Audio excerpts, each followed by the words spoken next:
Hey, folks, this is part two for chapter eight. So we're going to get into some more of the conceptual, dig a little bit deeper into some of the conceptual side of hypothesis testing. Like I said, um, for part three, that's when we're going to take the deeper dive into methodological stuff. All right, but I'll tell you what, let's go ahead and get going now. All right, so the objectives are, the same, obviously, as what we covered in part one. All right, uh, but again, we're just going to take a closer look at, some of some of the key aspects of the hypothesis testing process. All right, some of the, key terms obviously are the same. Okay. In this part of the lecture, though, we're going to dig a lot further into alternative hypothesis, um, critical value, the null hypothesis, one-tail and two-tail tests, power analysis, rejection region, and then, of course, statistical power, or at least the concept of statistical power, since we're going to get into power analysis. Okay? All right. Oh, and I think we hit type 1 and type 2 errors too. All right. So a lot of the stuff here we're going to be focusing on. All right. All right. So here's where we begin. All right, with parts of a hypothesis test. All right. Generally, there's six parts. We have seven listed here because we include power analysis. But the six parts that you typically learn about are as follows: the statement of the null hypothesis, the statement of the alternative hypothesis. This is also sometimes called the research hypothesis, which I think is kind of misleading. All right. The alpha level, right? So this is something that we determine before we actually conduct the test. Right? Power analysis, testing assumptions, right? Conducting the hypothesis tests. So in this case, again, we're still working with the t-test and working with degrees of freedom. All right, and then making a decision about the null hypothesis. All right, because one thing you want to remember, folks, is that the only hypothesis that we're actually testing here is the null hypothesis. Okay, and the reason for that is that it's the only distribution that has known conditions. Okay, all right, so we're comparing our sample to the null hypothesis. All right, but uh, again, we don't know, even though we have the distribution of the sample, right? We're trying to understand how well the sample reflects the population, and we don't have the population parameters. All right, so really, the only known distribution is the null hypothesis, the one that's representing the null hypothesis. All right, so it's the null hypothesis, and only the null hypothesis is being tested. All right. Anything else I want to say here? No, I think we can move on. All right. So there's some symbology that you need to learn here. All right. So H sub 0. All right. H with 0 in the subscript. That always refers to the null hypothesis. Okay. Always. Nothing else. Always the null hypothesis. So regardless of what hypothesis testing method you're looking at or you're working with, H sub 0 is always a reference to the null hypothesis. And if you happen to live on the other side of the Atlantic, it would be H naught. I think I like that better. H naught. All right.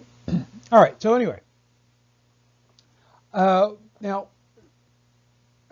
in some cases the null hypothesis has a value that's pretty much a given. All right. But you can still set this yourself. Okay. All right. And again, there are a few different approaches here. Typically, what you see is that a value for the null hypothesis that represents a condition of chance. Okay, and again, that's what we're going to be doing here. All right. And again, this when you set the null hypothesis to a value of that represents the condition of chance, right? This is essentially testing the probability that what you observe in your sample is the result of random error. Okay, but you can also use different values. All right. So as I have here in this second bullet point right here, right, a researcher might also state a known value for the null based upon information gathered by many previous studies on the same topic. So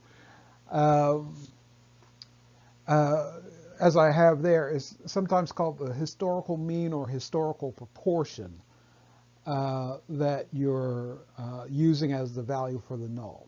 Okay, so if you're looking at the distribution of some testing variable, so maybe some sort of test of cognition, all right, and there have been many other tests of the same aspect of cognition using the same test, right? Instead of setting the null to some value that would represent random error, you could say, all right, well, what's the probability that the sample that the measurements I've taken for my sample, right, using the same test of cognition, what's the probability that what I see in my sample, right, is the same as what other people have seen looking at this exact same test, all right? And in that case, you sort of hope that what you're seeing in your sample is a reflection of what other people have found using that same test. Okay, right? If it isn't, if it isn't the same, okay, well, that's maybe that's just something you have to deal with. But typically, when you want to compare your study or your sample to previous samples, you're hoping for some similarity there. Okay. All right. Again, a third approach here. Again, you might have some particular theoretical perspective in mind. Okay.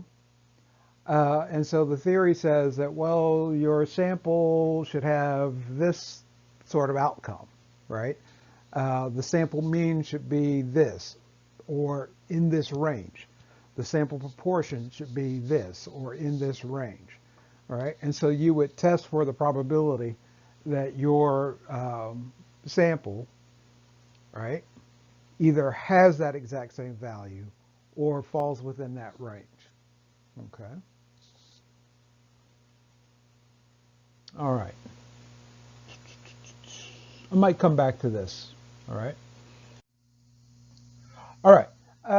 So when the null hypothesis is, when the value of the null hypothesis is set to represent chance, all right, essentially it's this. Now, in chapter 7, when we were talking about inference, all right, I showed you some graphics that look, much like this one. Okay. All right.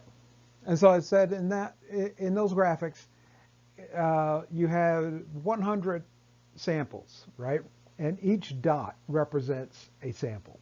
Okay, so there are 100 samples here. All right. And as I did in those graphics, I put a red square around the dots where it's close, right? You can see it's very close to the mean, okay? It's very close to the true population parameter, which is right there in the middle, right? But the confidence intervals don't actually contain the population parameter. So they're very close, but they don't actually contain the population parameter, right? Right? And so the reason why the reason why, the 96 other samples contain the population parameter and why these 4 do not is completely the result of random error, right? Completely the result of sampling error, more specifically. All right? All right. So when we are testing whether or not our sample is a result of random error, we're essentially trying to determine whether or not our sample is one of these samples that, enclosed in the red square. Okay. All right. Because again, we could have done everything else in our sampling, just perfectly. But because it's a random sample, it's going to be subject to sampling error, right? And that sampling error might, make it a problematic sample. Maybe it gets us very close to what the true population parameter is, but is not representative of the population. All right. So we're trying to assess when we set the value for the null to be to represent chance. We're trying to assess whether or not our sample might be one of these, right, in the red square. All right. So here we're looking at essentially a 4% chance of our, of getting a sample that, that's not representative. Okay. All right. So we're trying to figure out what's the probability of what we see in our sample is not representative of the population. Okay. All right. And, the reason why it's not representative is because, again, random error. Okay. It could, now, folks, when you get into your courses like research methods and things like that, you'll find out there are other reasons why, your sample data could be off. All right. But those things typically don't have anything to do with sampling. All right. They have more to do with how you measure some variable. All right. All right. So again, getting into some of the details of the null. All right. And this idea of the distribution of chance. All right. So it can be modeled as I have here. It can be modeled as a standard normal distribution. All right. Well, right here in the center, you have 0 standard deviations. Okay. But as you move either to the right or to the left, right, you see, if you're, in the case you're moving to the left, -1 standard deviation, -2 standard deviations, so on and so forth. As you go further to the left, you get further out from the mean, which will be 0 in the standard normal distribution, right? The further out you get, right, the larger that the absolute value of the standard deviation gets. Okay. All right. Same thing on the right-hand side.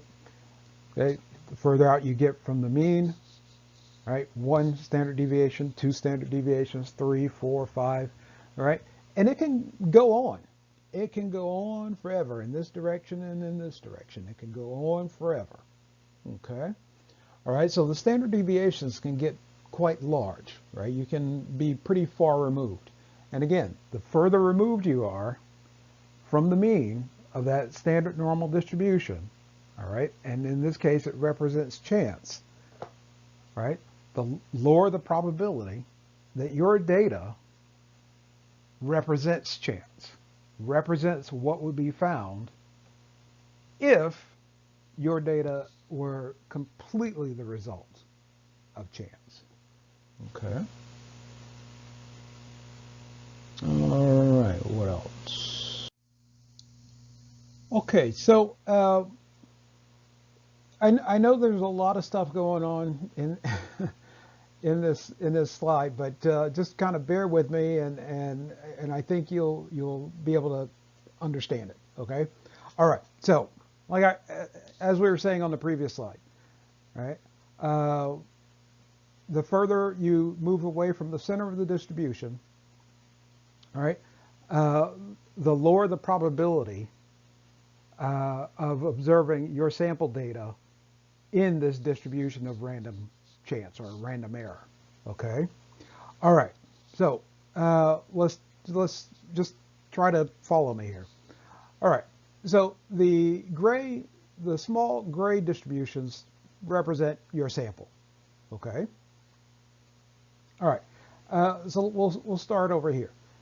So if our sample is plus one standard deviation from the mean, so it's one standard deviation above the value of the mean, right? The chance of our sample being the product of random error is about 15%, right? I think it's a little bit more than 15% actually, but it's about 15%. Okay. All right. But if we move out to plus two standard deviations or two standard deviations above the mean, right, that number drops to 2.5%. All right. And as we move out to plus 3, plus 4, plus 5, it just gets smaller and smaller and smaller and smaller. All right. And it's and again, since we're working with the standard normal distribution, it's this half of it is the mirror image of this half, right? So if we move one standard deviation below, right? So negative one standard deviation. So if we move one standard deviation below the mean, right, or below the center, because it could be a proportion also, right? But if we move one standard deviation below the mean, all right, the chance of our sample being the product of random error is about 15%. At negative 2 standard deviations, it's about 2.5% chance. There's a 2.5% chance of it being the product of random error. Okay? All right. So when we're testing our data against chance, right? In this case, we're hoping to reject the null hypothesis, right? We're hoping that the null hypothesis is not true, that we're hoping that it's false, all right? And so the way we interpret this is in the following way, all right? So if there's only like a 2.5% chance of our data occurring in a distribution of random error, all right, then we say, all right, there's our data is probably good, okay? We're probably good, all right? That what we see in our data is not likely some fluke. This is likely to be something that's actually going on in reality, okay? All right? But typically, we don't want it to be more than about 5%, right? We want our data to fall pretty far out into one of the tails, right? We want our data to fall pretty far away from this center, right? Because if it's here, and I think I talk about this on the next slide, if it's here, that means that our data looks exactly like what you would expect under conditions of chance. Okay. All right. So let me go ahead and take a look at this next slide. All right, yeah, okay. If our sample is 0 standard deviations from the mean or from the proportion, right? The chance of our sample being the product of random error is 50%, right? 50% from this direction, 50% from this direction, all right? So if we're sitting right there at the center, all right, well, again, our data looks exactly like what you would expect, okay? It looks exactly like what you would expect under conditions of chance. And that means that our data, uh, it has no value to us. There's nothing we would be able to say about reality with any degree of confidence based on what we observe in our sample. Okay.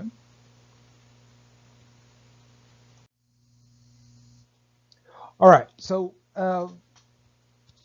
in pretty much in all scientific disciplines, all right, when you're stating a null hypothesis, you're using pretty much the same language, the same symbols, and the like. Okay. All right, so like I said, for Chapter 8, it talks about the single sample hypothesis test, but I also have some slides in here about the two sample hypothesis test, which we'll get to in Chapter 9, but I figured I'd just kind of show you what that stuff looks like anyway. All right, so for the single sample hypothesis test, again, it looks like this. So H sub 0, right? And this is in the case of a mean, right? The mean is equal to, right, mu sub 0. So mu sub 0 represents the population parameter as expected in a distribution of random error. Okay? As expected in a distribution of random error. So this is not the true population mean or the true population proportion, right? This is the value that would be expected in a distribution of random error. Okay? All right? If you're looking at a historical mean, if you're testing your sample against previous studies, right? This would represent the, I guess, the combined mean or the combined proportions found in those other studies. Okay, all right. And you know, like I said on one of the previous slides, you know, if you're comparing your sample to what would be expected in a condition of random error, right? In that case, you're always hoping to reject the null hypothesis, right? You're hoping that your data falls far, far away from the center of that distribution. Okay.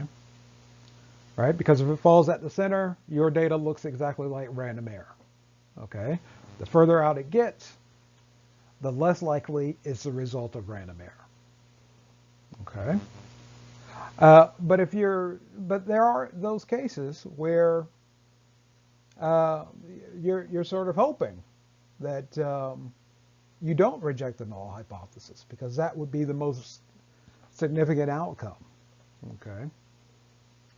All right. But again, it sort of depends, and you have to think about the situation you're in when you're constructing this null hypothesis. And constructing the entire test actually. You want to think about the situation, and you want to think about, you know, what you're trying to do. Okay. Are you trying to, you know, are you trying to assess the influence of random error on your sample, or are you trying to assess the degree to which your sample looks like previous samples collected by other people? Okay. All right. What is next here? Okay. So for the two sample hypothesis test, all right. Um, Again, I know there's a lot going on here, but just try to follow me. So let's say that we were looking at if we were comparing the means of two samples. Okay. All right. Um, Going to the left of the mean, this is still a distribution of random error. Okay. Going to the left of the mean, all right, then that would tell us that the mean for sample 1 is less than the mean for sample 2. Okay. All right, so again, think about situations where you want to compare two groups, maybe men and women, um, um, high school students and college students, I don't know, people who like sports cars versus people who like minivans, whatever the two groups are, all right? You would measure them on some characteristic and say, all right, well, the mean for this group 1, we'll say this is the, I don't know, the minivan group, right? The mean for group 1 is less than the mean for group 2, which is the sports car group, or, whatever. All right? And it's just the opposite over here. Okay? So over here, the mean for sample 1 is greater than the mean for sample 2. All right. So the bigger this difference is, right, the further away that difference falls from what would be expected under the null, right? Right? Same thing over here. The bigger this difference is, the farther it falls out here. Okay? All right? Which means it's looking like something that you wouldn't typically find, right? It's that difference is not something you would find in a distribution of random error, right? Something you're very unlikely to find. Okay? All right. On the other hand, if the mean of sample 1 is the same or equal to the mean of sample 2, all right, then there's no difference between the groups, right? And that's what you would expect under a condition of random error. All right, so think of it like this. Let's say that we compared, all right, yeah, let's say we compared men and women in terms of testosterone levels. All right, so what if we had a situation like this? All right, let's say that testosterone, good grief, that testosterone levels, hey, I got it, all right, were equal among between men and women. All right, so let's say these testosterone levels were randomly determined. Okay, they weren't a reflection of any sort of hormonal processes that are specific to one sex or the other. Okay, they're just randomly determined. All right, so for every male with a high testosterone level, you'd have a female with an equally high testosterone level, and for every male with a low testosterone level, you have a female with an equally low testosterone level. All right, so if you add up all the folks in each of the samples and you calculate their mean testosterone levels, right, the groups would have the same or very close to the same testosterone levels. Okay? And so if we said, all right, well, what's the difference between those two groups? Well, if they're the same, that means the difference comes out to 0 right here. Okay? And again, when it's right here, it looks like random error. Okay? It looks exactly like random error. Okay? All right. Now, again, that's not always a bad thing because sometimes you'll take a class in stats and people say, "Oh, you always want to reject the null hypothesis." Not always. Not always. It depends on again the groups you're comparing. So in some work that I've done in the past, I've compared two groups in terms of income. right? Racial groups in terms of income differences. And, one of the things I like seeing is that, over time, you have racial groups looking kind of the same, right? Uh, well, I should say more like this.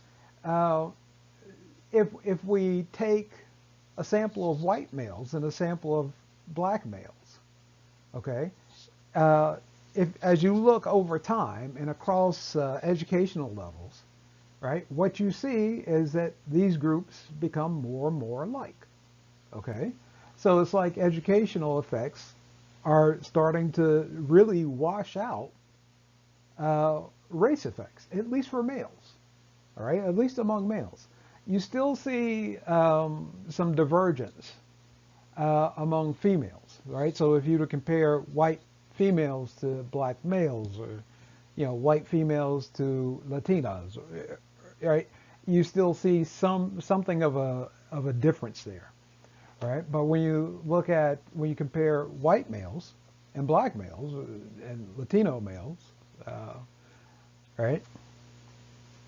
Uh, across educational levels, you see this closure, okay?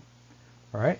And so in that case, you're sort of hoping that, all right, these two groups look alike, right? They look alike, right? Which means, in this case, in the case of, comparing, like I said, white males to black males, in that case, right, that's a good thing, right? It means that race is no longer having that huge effect that it once had, right? So that we we we're sort of hoping the null hypothesis is true in that regard. Okay, at least in that you know in that situation. Okay. All right. So when you're constructing the null hypotheses for a two-sample hypothesis test, this is what it would look like. All right. The mean for group 1 minus the mean for group 2 is equal to 0. Or you could write the mean for group 1 is equal to the mean for group 2. All right. Same thing here. The proportion for group 1 minus the proportion for group 2 is equal to 0. Or you could write the proportion for group 1 is equal to the proportion for group 2. All right, and that represents the null condition. All right, let's see what else. All right, now, so the previous slides we were focusing on the null hypothesis um, being crafted to reflect random error. Okay, here's what I was talking about with the historical mean or historical proportion. All right. So you have, let's say you've had a series of studies, right? So here you are in 2021. All right, and you're trying to decide what should be your null hypothesis. All right. So if you know that previous studies have been done, looking at this same population, you know, measuring characteristics using the same instruments, using the same, you know, measurement instruments, whether it's a survey or, some experimental uh, measurement. All right. Um, when you're setting the null hypothesis for your study, you can say, all right, well, um, taking a look at these previous studies here, right? So going back to 2011, uh, you know, the folks who ran this study, again, on the same population, using the same measures, right? They observed a mean of 56.9. All right. Now, again, I'm just putting some numbers up here. I don't have any particular study in my mind as I'm, looking at these numbers, okay? These are just numbers to, represent examples, okay? All right. So you see that, all of these are kind of in the range of the mid to upper 50s, okay? All right. So maybe what you do is say, all right, well, I'm going to take the mean of these values and I'm going to just plug it in right here. Okay, I'm going to use that mean, right, to test my own data against. All right, and again, in this case, you're kind of hoping to not reject the null hypothesis. You're hoping that the data in your sample looks a lot like the data, from these previous studies. Okay. All right. All right. And in that case, you can say, all right, well, my data, what I gathered looks a lot like what other people have gathered. Okay. So maybe collectively, all of these studies are capturing reality. Okay. All right. Anything else there? Okay. This is just a little more information about the historical mean and what have you. All right. Uh, what? Well, you know what? Just thinking about something right here. All right. Time series regression. All right. If I have any majors in economics in the class, time series regression is something that you might be working with quite a bit. Because in economics you conduct what we call economic forecast, right? So you make a projection about the future, right? About future economic conditions based on past economic conditions, all right? And so a lot of times when you're looking at that sort of data, you're looking at essentially historical means, all right? So what has been the, inflation rate for the last, 30 years or something like that, okay? But for our class, we won't worry about these so much. We won't worry about using a historical mean so much, okay? All right. What we'll do is just set up hypotheses, for the most part, based on a distribution of random error. All right. So we want the value for our null hypothesis to represent the distribution of random error. Okay. All right. This is, again, just more information about the historical mean. So if we have a historical mean of 17 from, numerous studies, then we would set up the value of our null at 17. Okay. Same thing here. If the historical proportion of something is 0.83, we would use that to set up our null hypothesis. Okay. Pretty much that simple. All right. Yes, and this is for the 2 sample case here, right? So if the mean for group 1 is 28 across this history of studies, and the mean for group 2 is 32 across this history of studies, we would say the mean for group 1 minus the mean for group 2 is -4, okay? All right, so we would use that difference, -4, as our null hypothesis value. Okay, same thing here. The proportion for group 1 is 0.15. The proportion for group 2 is 0.04. We take the difference between those two, 0.11, and that would be our historical proportion. Okay. So again, not the most difficult thing to sort of see going on, right? Okay. Let's see what else we got. All right.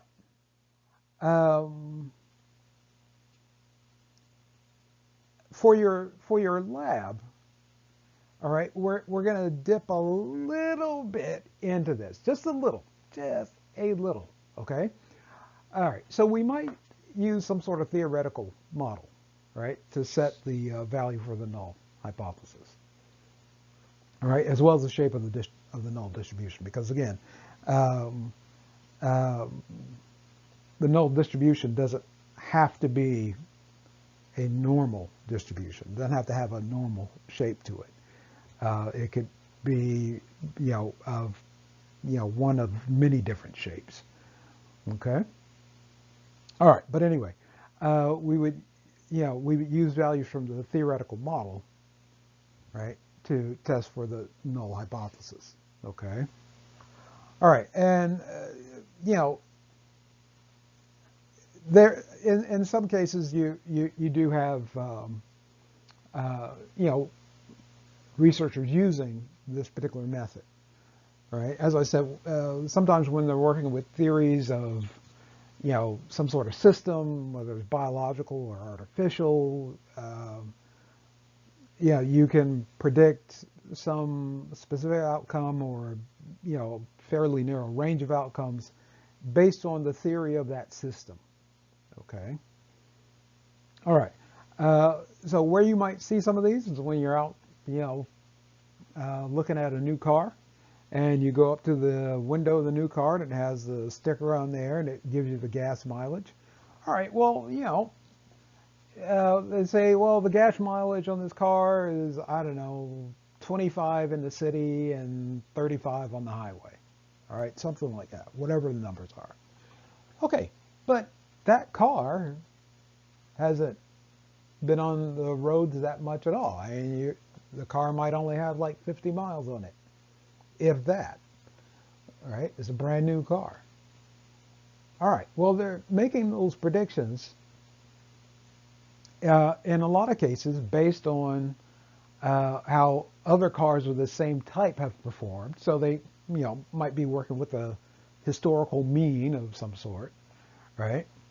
But they're also, thinking about, well, how much do we know about, the mechanics of the car and, how it performs in different environments, at a theoretical level. How much do we know at a theoretical level, right? Because you know that certain engines are going to use more gas than others, right? Just based on the number of cylinders they have, right? How heavy the car is, right? You can derive some of these numbers, from a purely theoretical standpoint, right? All right. And so whatever that number is, you can use that as the null hypothesis. Okay. All right. And here's just an example. And again, this is, maybe you have a theoretical model of weather for New York City. And you say, all right, well, based on our theoretical model, we're going to say on Saturday, there are going to be 3.5 inches of rainfall in New York City, right? And so you would set up your null hypothesis accordingly, right? So HO, mean of X, is going to be 3.5. Okay. All right. So now it's only the null hypothesis. It's only the null hypothesis that's actually being tested. Okay. And it's only the null hypothesis is being tested because we know what the distribution of the null hypothesis looks like. We will always know what that looks like. Okay. Whether if it's represented by historical means or theory or certainly random error. Okay. All right. We'll always know what the null hypothesis or the distribution of the null hypothesis looks like. Okay. That's not always the case with the alternative. Okay. All right. Because the alternative hypothesis, as I have here, it states a contradiction of the null. All right. Well, that contradiction, that distribution that represents the contradiction, can take on any kind of shape. Okay. the null can only take on one shape, right? Right? The shape that is specified either by what we know about random error theory or the historical data. Okay? Right? We're always going to know what that looks like. The alternative, the distribution representing the alternative hypothesis could look like anything. All right, so anyway. All right. But one of the things you want to remember is this bullet point here, right? Even though the alternative hypothesis is not directly tested, right? And again, because there are no constraints on the shape of the distribution, right? One of the things you want to always remember is that it's still very important for the hypothesis test, because based on how we state the alternative hypothesis will have some influence on the stringency of the test. Okay? All right. So, we have three options here of how we could state the alternative. All right? We could say that the expected value is above, using a greater than, or below, using a less than sign. Or we can just say it's different from the value given in the null. All right? Okay, but depending on whether we use greater than or less than, right? If we use these inequality symbols here, right? The test that we run isn't quite as stringent, okay, as it is when we use the not equal sign. Okay. All right. And so I'm going to try to explain, why that is, right, in the succeeding slides. All right. All right. So when you're working with a single sample alternative hypothesis, when you're trying to write it out, this is what they might look like. Okay. So for the mean, you might say H sub A. All right. So H sub A, right, represents the alternative hypothesis. The mean is greater than 0. The proportion is greater than 0. And this is what we call a one-tail hypothesis. Okay, one tail. So that means that we're saying that the mean is either going to occur, if you think about the normal distribution, right? Here we're saying that the mean, right, is going to be in the right-hand tail. Here we're saying the mean is going to be in the left-hand tail. All right? Here we're saying that the proportion, whatever that number is going to end up in the right-hand tail. Here we're saying is going to end up in the left-hand tail of the distribution. All right, so when we use the two-tail hypotheses, all right, we use the not equal sign. Okay, so here we're saying that whatever the value is just not equal to 0. Okay, it could be to the left or to the right. It's just not equal to 0. Okay, here is not, it's not equal to 0. Okay. All right. All right. Let's dig a little bit further into this and see if we can get you understanding this. Okay. All right. Here's the two-sample case, and again, you'll see these when we get into Chapter 9. You'll see these again. All right. But here, the difference between the two groups, Group 1 and Group 2, right, is to the left of the center of the distribution, right? Again, to the left of the center of the distribution, here to the right, and here also to the right, okay? So the difference between the group is going to end up in one tail or the other, okay? here is saying that, well, it can either end up in either tail. Okay, all right? One tail or the other for the one-tail hypothesis, either tail for the two-tail hypothesis. Okay?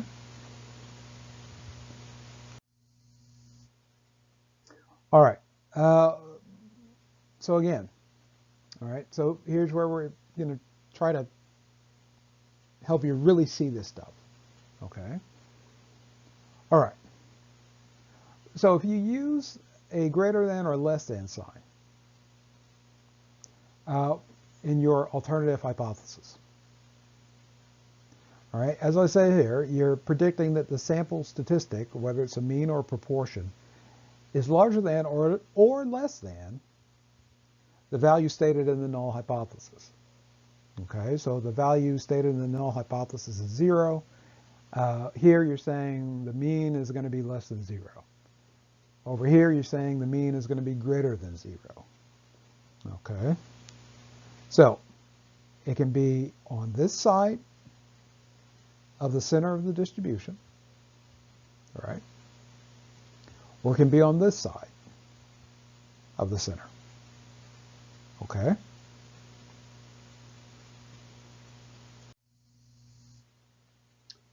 All right.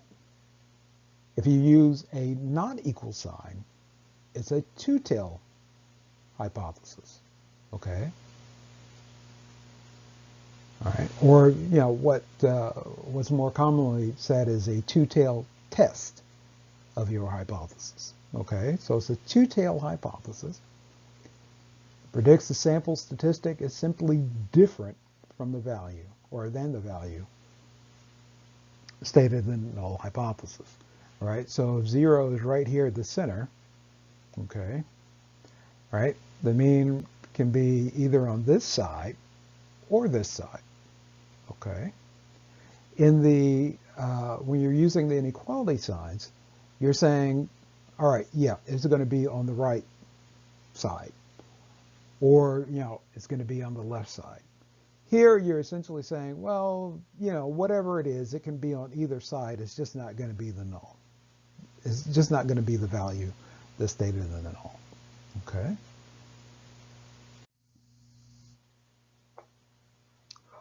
All right. Now, of all the information here, you know, I've already, you know, touched on it in previous slides to some degree. All right, but let me just emphasize a couple of points. All right, like I said before, the alternative hypothesis is not the focus of the test. It's the null hypothesis that is the focus of the test. Okay, but it does determine something about the difficulty of the test. Okay, the alternative hypothesis does. All right, and again, as I have here in the second bullet point. All right. Folks, just remember, you are the vast majority of times, if I'll just say this, if you're working with statistical analysis, you're working under a situation of uncertainty. There's some things you just don't know, all right? And you're relying upon statistical analyses to kind of help you understand what's out there, all right? There's some aspects of reality you're trying to understand, but you don't have direct, you can't make direct observations of it. So you're relying upon statistical analysis to kind of help you see what might be going on, okay? What might be going on, right? So there's some uncertainty that you're facing, all right? So when you're running these studies using statistical analyses, right, the last thing you want to do is make it very easy for you to find support, you know, find evidence that your sample is actually reflects reality. All right, you want to make it very difficult for you to say that, okay? Because you're trying to make sure you're setting a very difficult test for yourself, because you're trying to make sure that you know, that there's a really, really, really, really, really small, tiny, infinitesimally small chance that your data is simply a reflection of random error. Okay? Right? You're trying to eliminate that possibility as much as you can. Okay? Now, in statistics, all of these models that we have, right, they never assume you can completely eliminate that uncertainty. Okay? There's always going to be some amount left, okay, that you just can't get rid of. But you want to just do what you can to get that amount of uncertainty down to just something that's really close to zero. Even though it's not zero, you want to get it down to something close to zero. All right? And that's the whole point of, if we go back to the normal distribution, for random error, right? If we're trying to see if our sample is the result of random error, what we see in our sample is the result of random error, right? We want to plot it against this distribution of random error, and we're hoping our sample falls way far from the center of that distribution, right? Because the further out it gets from that sample mean or that sample proportion, whatever we're looking at, that represents the null, the further it gets from that, the smaller the probability our sample is a reflection of random error. Okay? So we want to get it away from that. All right, so anyway. One of the ways that we can increase the difficulty of the test is to state an alternative hypothesis using the not equal sign, okay? Instead of using the inequality signs here. Just say not equal, all right? So let's take a closer look at this. Okay, in addition to using the not equal sign, all right, essentially setting up a alternative hypothesis that says, all right, we're going to run a two-tail hypothesis test. In addition to that, we also want to take a look at what's called the alpha level, okay? All right. And essentially this alpha level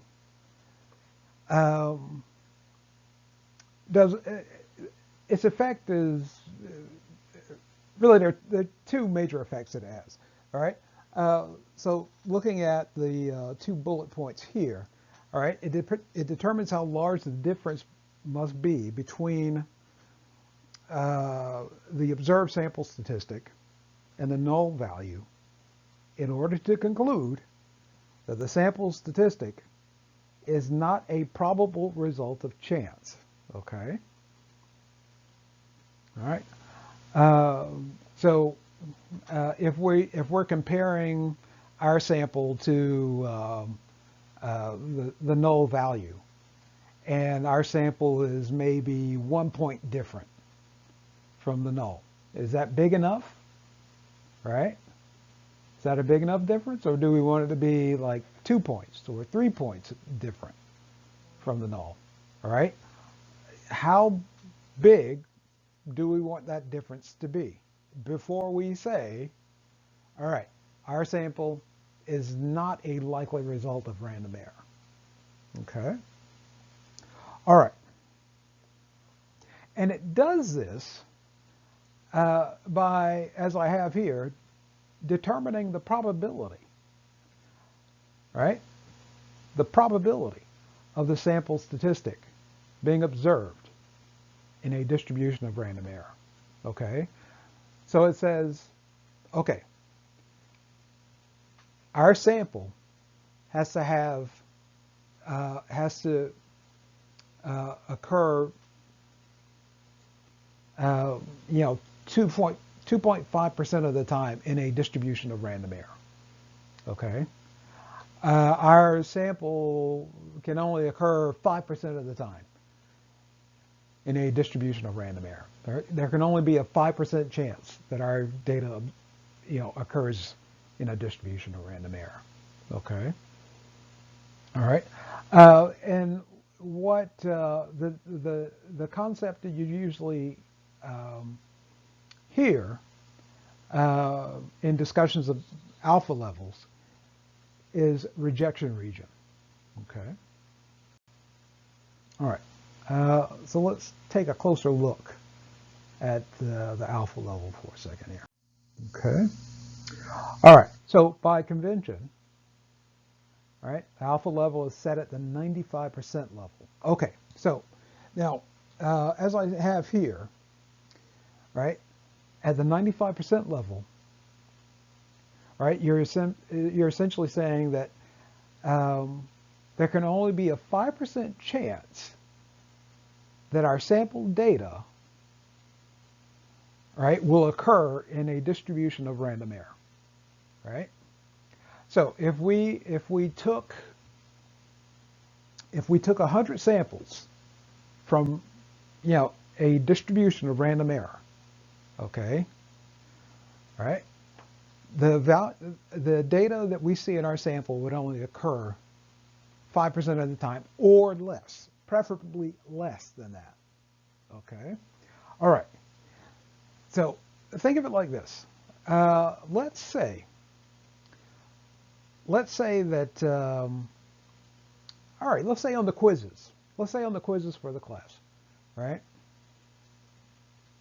Let's say I give you a quiz, right?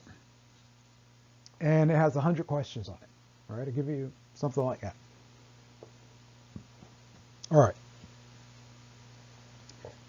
And then I tell you, the only way you can pass this quiz, the only way you can get a passing grade on this quiz is if you get at least 95% of the questions correct.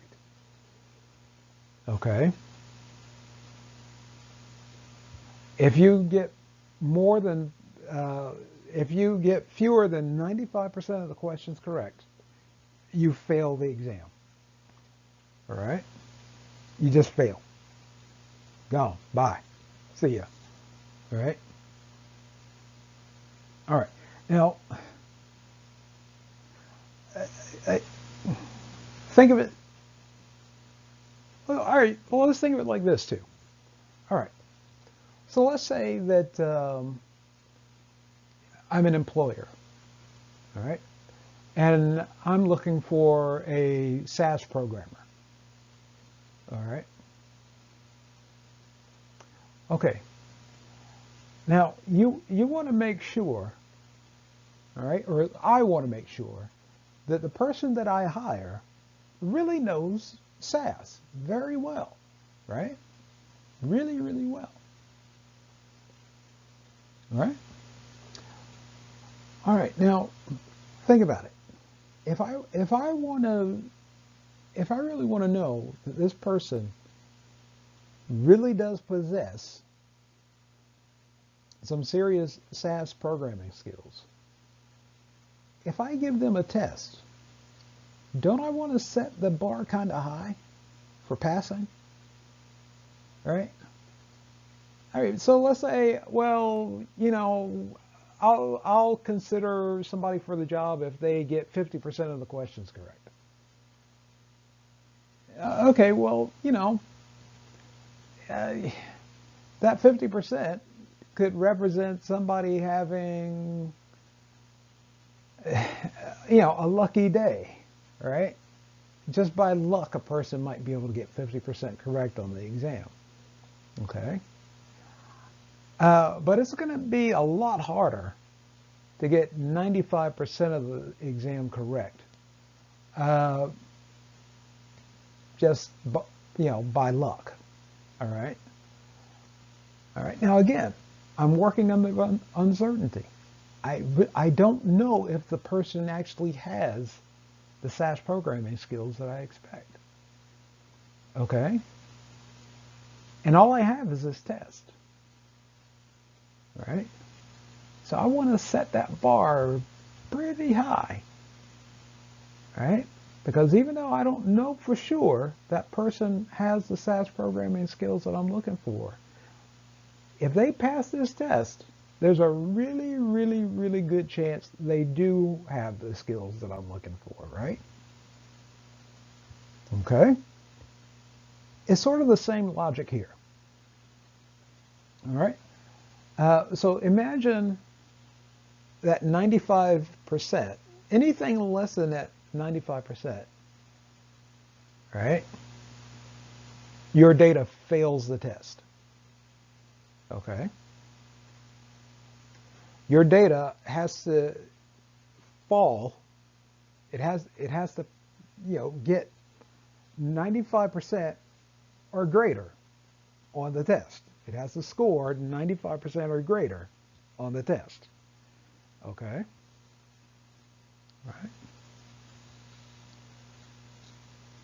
All right. So anyway, we'll talk a little bit more about that, and hopefully it kind of sinks in. Okay. But again, it's just another way to kind of up the difficulty of the test. All right. So like here. All right. So this is where we have a hypothesis test is using the 95% alpha level. All right. So one tail test. All right, so in this case, the alternative hypothesis states the mean is greater than 0. All right, so we'll say 0 is right here in the middle. All right, and so our mean has to be in this range. All right, so this would be the rejection region. Okay. All right. So if we take our sample data and we throw it into the t-test equation, all right, we'll get a value for t, all right, and then we'll compare it to, we'll plot it in the distribution, all right, and given the 95% alpha level, right, the value of t that we want to see, right? And this is where you have like, at least like 100 and plus degrees of freedom. Okay. But the value of t we want to see, right? If we say it's in the right-hand tail, we want to see a value of 1.65 standard deviations or higher. Okay, or larger than that. Okay.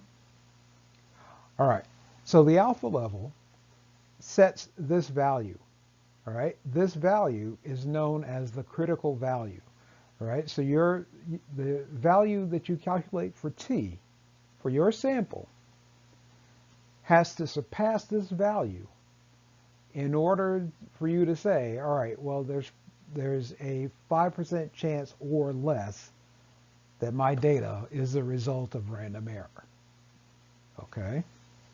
All right, so your data has to fall out in this area, all right, out in this region. If it's in here somewhere, your data fails the test, right? If it's out here, it passes the test, okay?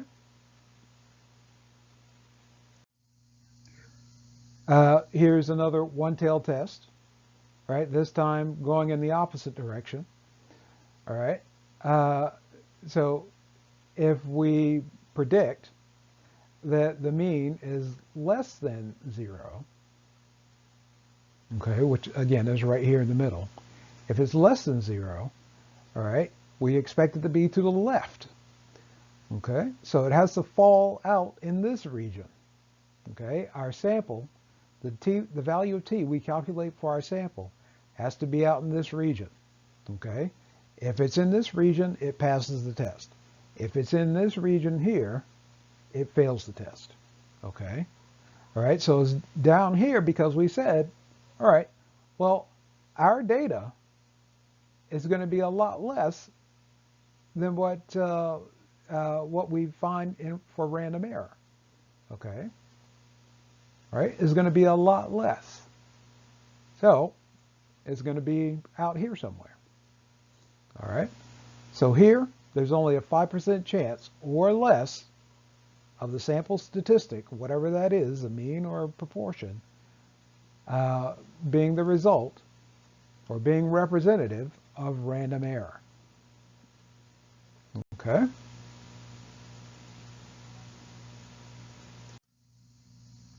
All right. So here it is in a two-tailed hypothesis. So remember what I was saying. A two-tailed hypothesis, again, because you're using the not equal sign, right? That creates a more difficult test for your data to pass. All right? All right. All right. So for the 95% level in a two-tailed test, all right, that is, again, since that means your data could be on either side of 0, all right, we take that 5% and we divide it in half, okay? So only the rejection region over here is 2.5%. The rejection region over here is 2.5%. Okay, not 5% on this side and 5% on this side. 2.5% over here, 2.5% over here. Now notice what that does to the critical value. It moves it from 1.65 to 1.96. Okay? It moves it from 1.65 to 1.96. So that means our data has to fall even further from the center of that distribution of random error. It has to fall even further for us to say, all right, it's probably, what we see in our data is probably not the result of random error. Okay? All right? All right, I think that's all I wanted to say here. But again, we're going to be coming back to some of this stuff once we get into the lab and, certainly when we get into Chapter 9 as well. Okay? All right, so the last thing we're going to cover is statistical power. All right, now there are a couple of things you want to keep in mind here. You want to keep in mind the definition because you are going to see the definition, or you're going to need to know the definition for the quiz, okay?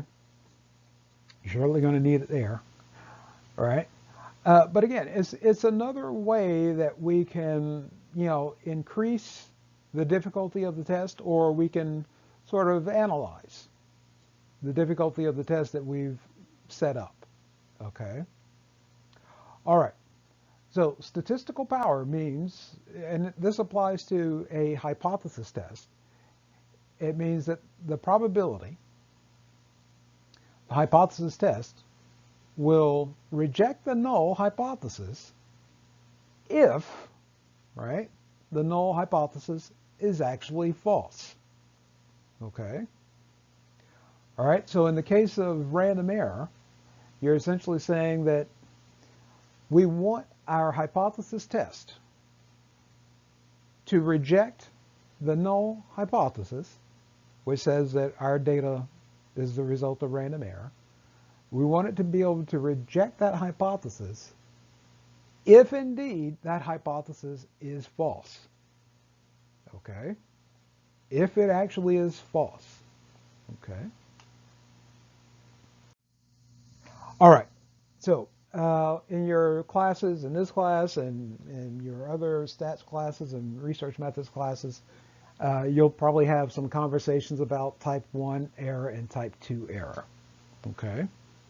And again, this is something you want to keep in mind for the quiz. Right?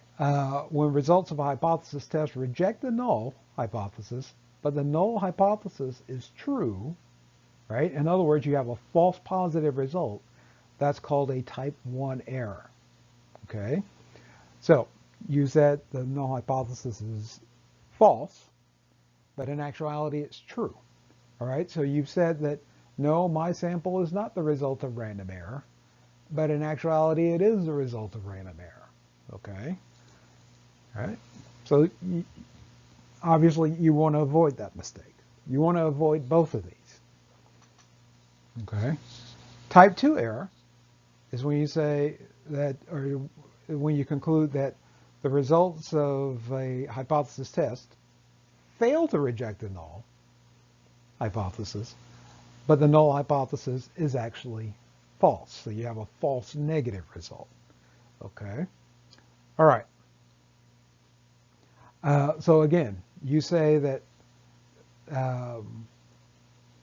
in this case, you're saying that, well, it looks like my data is the result of random error, but in actuality is not the result of random error.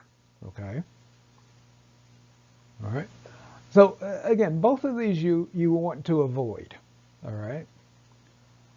All right. Anything else here? No, I think that's it. All right. These you won't have to worry about on the quiz. All right. I just wanted to. I always like giving my class the equations, right? Just so you can see what SAS is doing or what any other statistics program is doing. All right. So you can see it's pretty simple, algebra. Okay. All right. But again, you don't have to worry about this. SAS is going to take care of all of this for you. Okay. All right. Here's just an example of a program that SAS uses. This is for a one-sample t-test of means. Okay. All right. So the name of the procedure is power. So we call up proc power. Okay. And then we tell SAS, all right, well, we're going to run a one-sample means test, and we're going to be running a t-test, right? Because like I said, there are many other types of tests that we could run. All right, here we're going to say the null is 75. Okay. Actually, this is the program we're going to use for the lab. Okay. We still have one part of the lecture to go through before we get to the lab, but you'll see this again for the lab. Okay, so we're going to set the mean for the null at 75, and you'll see why we set it at that. All right, and we're going to say, all right, so what if in our data we have a standard deviation of 10, right? We have a total sample size of 100. Okay, and we want the power to be 90%. So that means that we want there to be 90% accuracy, right? And we can set it higher. We can set it at 95% accuracy. We can set it at 99% accuracy, right? So on, okay? All right, so this is just like a starting point, all right? But we're going to give SAS this information, and then we're going to say, all right, what mean what we have to observe in our data in order to safely reject the null hypothesis. Okay, so if we have these conditions, what mean will we have to observe in our data to safely reject the null hypothesis? Okay, all right, so we'll go over this for lab 8, okay, when we get to that point. All right, I think this is it. Yeah, that's it. Okay, so we need to go dive into part 3. Okay, again, it's going to be a little bit long, right? But a lot of the stuff we're covering right now, we won't have to worry about it for chapter 9. And if I haven't said it already, chapter 9 is going to be the last chapter that we cover for the semester. Okay.